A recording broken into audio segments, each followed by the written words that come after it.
नमस्कार प्रिय दर्शकों, आप सभी का हमारे YouTube चैनल श्री विद्या ज्योतिष पर बहुत बहुत स्वागत है। आज आप सभी के बीच में हम लेकर आए हैं बेहद खास विषय को। दर्शकों, जब से भी इंसान का बौद्धिक विकास हुआ है और जब से भी आकाश मंडल की तरफ दृष्टि पड़ी है, तभी से प्रत्येक जीव और प्रत्येक इंसान के मन में एक बात और एक प्रश्न उत्पन्न हुआ है। ग्रह नक्षत्र क्या है और इनसे हमें क्या फल प्राप्त होता है। दर्शकों, ग्रह नक्षत्र ज्योतिष हमारे भारतीय ऋषि मुनियों की खोज की गई वस्तु है और महर्षि पाराशर ने इस विषय पर विस्तृत वृतांत दिया है। दर्शकों, ज्योतिष शास्त्र के माध्यम से व्यक्ति अपने जीवन के विषय में जानना चाहता है।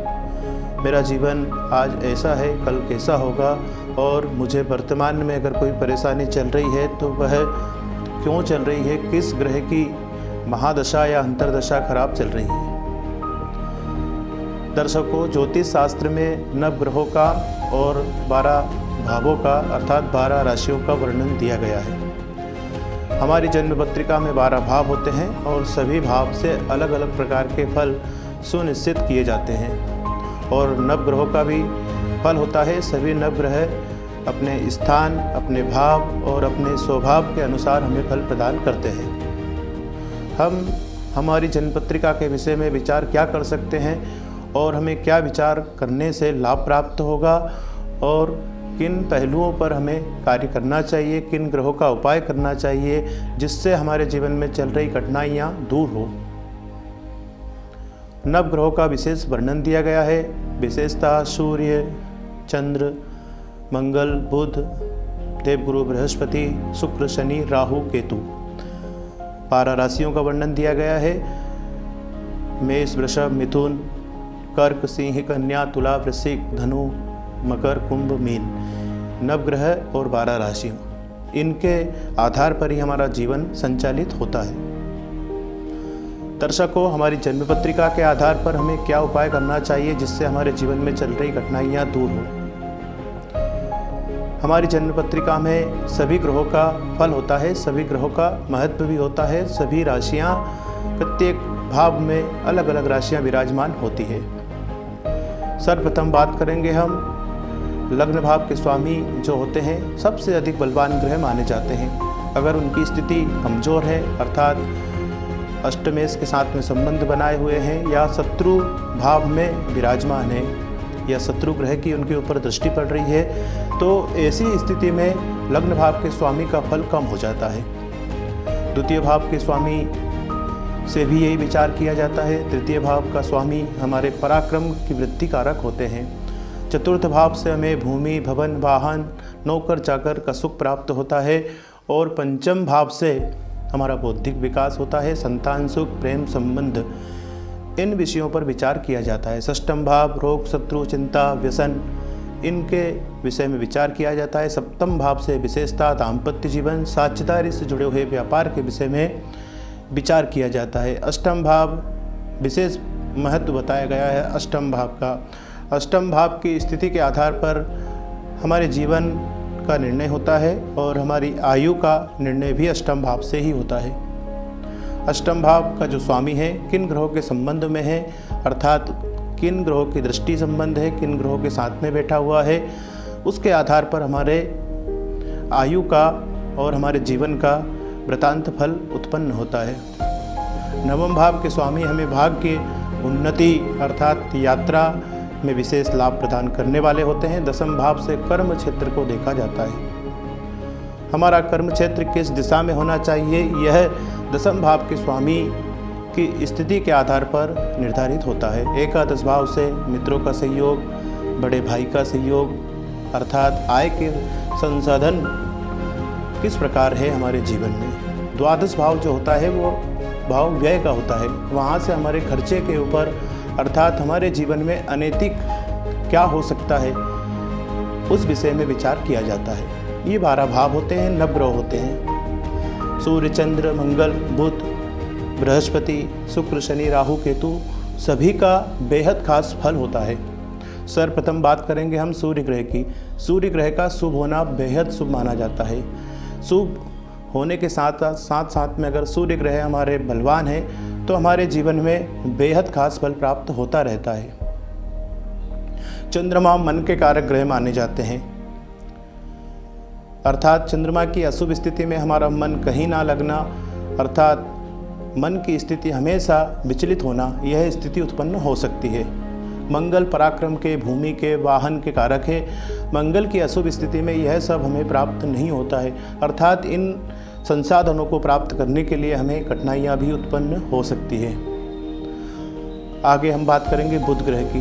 बुध ग्रह को बेहद खास माना गया है और बुध ग्रह ज्योतिष शास्त्र में युवराज का दर्जा प्राप्त है। बुध ग्रह की 2 राशि होती है, मिथुन और कन्या।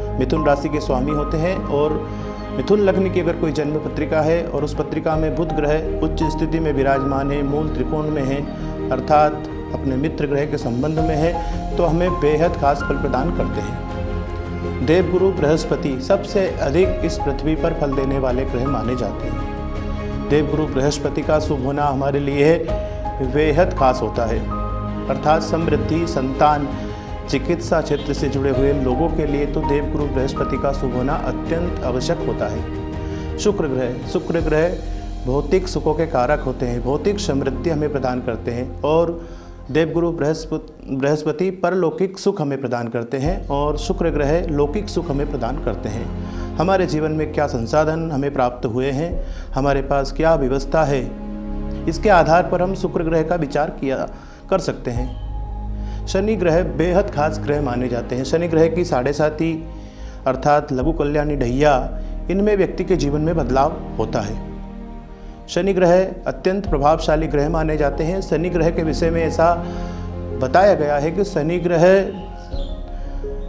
निर्णायक ग्रह होते हैं, अर्थात हमारे कर्म के अनुसार हमें फल प्रदान करते हैं। हमने जीवन में क्या कर्म किया है, क्या कर्म करना चाहिए, जिससे शनि ग्रह हमें प्रसन्न होकर शुभ फल प्रदान करे। शनि ग्रह हमारे वर्तमान जन्म के कर्म अर्थात पूर्व जन्म के कर्म दोनों को मिलाकर हमें फल प्रदान करते हैं। 7.5 और लघु कल्याणी ढैया में हमें शनि ग्रह का विशेष फल प्राप्त होता है हमारी राशि के अनुसार। राहु केतु, इन दोनों ग्रहों को अनिष्टताओं के साथ में देखकर जोड़ा गया है। इन दोनों ग्रहों का हमारे जीवन पर अनिष्टताओं से जुड़ा हुआ फल होता है। हमें कहीं चोट लग जाना, गिर जाना, या हमें बार बार प्रयास करने के बाद हमारे कार्य में सफलता प्राप्त नहीं होना, निश्चित रूप से हमारे हाथ में आया हुआ धन हमारे पास से चला जाना, व्यय अधिक हो जाना, ऋणत्व की स्थिति, हमेशा घर परिवार में वाद विवाद की स्थिति, रोग बने हुए हैं, चिंताएं बनी हुई हैं, तो यह निश्चित रूप से राहु ग्रह का प्रभाव है। आप अपनी जन्म पत्रिका का अवलोकन कराइए, निश्चित रूप से आपको राहु ग्रह की स्थिति अशुभ देखने को प्राप्त होगी। केतु ग्रह के भी विषय में यह वर्णन किया गया है। केतु ग्रह भी राहु ग्रह के समकक्ष ही फल प्रदान करते हैं, अर्थात हमें केतु ग्रह से भी अधिक शुभ फल प्राप्त नहीं होता है। अर्थात किसी ग्रह के संबंध में आ जाते हैं, बलवान स्थिति में होते हैं, तो हमें कुछ शुभ फल प्राप्त हो सकता है। शुभ की तो कल्पना करना भी व्यर्थ है। हाँ, ये हो सकता है कि हमें उस समय काल में अधिक कष्ट ना हो। दर्शकों, राहु केतु शनि, इन 3 ग्रहों की स्थिति को आप अपनी जन्म पत्रिका का अवलोकन कराकर निश्चित रूप से देखिए, आपकी जन्म पत्रिका में बदलाव होगा।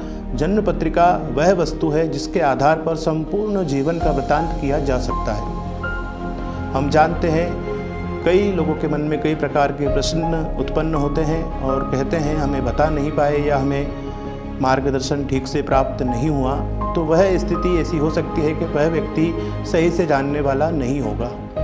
अर्थात ज्योतिष शास्त्र में संपूर्ण वृतांत दिया गया है, हमारे नवग्रहों का, 12 भावों का, महादशा का, अंतर्दशा का, और किस समय हमें क्या उपाय करना चाहिए, कौन सा ग्रह हमारी जन्म पत्रिका में शुभ है, अशुभ है, इन सब पहलू पर विचार करने के पश्चात हम हमारे जीवन में निश्चित रूप से बदलाव ला सकते हैं। दर्शकों, विशेषता भगवान शिव और हनुमान जी सभी ग्रहों के आधिपत्य देवता माने गए हैं। इन देवताओं की आराधना करने से हमें बेहद खास फल उत्पन्न प्राप्त हो सकता है। हम जानते हैं जिन लोगों की जन्म पत्रिका नहीं है या जिन्हें जन्म समय ज्ञात नहीं है, वह लोग भगवान शिव और हनुमान जी की आराधना करें। अगर आपके जीवन में कोई कष्ट बना हुआ है आर्थिक स्थिति सही नहीं है तो शुक्र ग्रह और देवगुरु बृहस्पति के विषय में आप विचार करें। भूमि भवन वाहन से जुड़े हुए कार्य अगर आपके नहीं होते हैं तो मंगल ग्रह की स्थिति को आप जानने का प्रयास करें। बुध ग्रह आपकी शिक्षा में अवरोध बार बार उत्पन्न हो जाता है, अर्थात अथक प्रयास करने के बाद भी आप सफल नहीं हो पाते हैं, तो बुध ग्रह की स्थिति को देखें। बेहद खास माने जाते हैं बुध ग्रह। चंद्र ग्रह मन के कारक है। सूर्य ग्रह आत्मा आरोग्यता के कारक माने गए हैं। सूर्य ग्रह की अशुभ स्थिति में बार बार स्वास्थ्य अस्वस्थ होने की स्थिति उत्पन्न हो सकती है। दर्शकों, जन्म पत्रिका का कई प्रकार का फल है और महर्षि पाराशर सिद्धांत के अनुसार जन्म पत्रिका का इस प्रकार से विचार किया जाता है सभी ग्रहों का, और उसके पश्चात विचार करने के बाद हम हमारी जन्म पत्रिका का अवलोकन करके हम हमारे जीवन में आगे बढ़ सकते हैं, कठिनाइयाँ दूर कर सकते हैं। नमस्कार, जय श्री कृष्णा। पुनः एक नए वीडियो के साथ में मुलाकात होगी आप सभी से। आप सभी से निवेदन है, हमारे YouTube चैनल श्री विद्या ज्योतिष को सब्सक्राइब करें और ज्योतिष संबंधित वीडियो जानने का प्रयास करें। नमस्कार, जय श्री कृष्णा।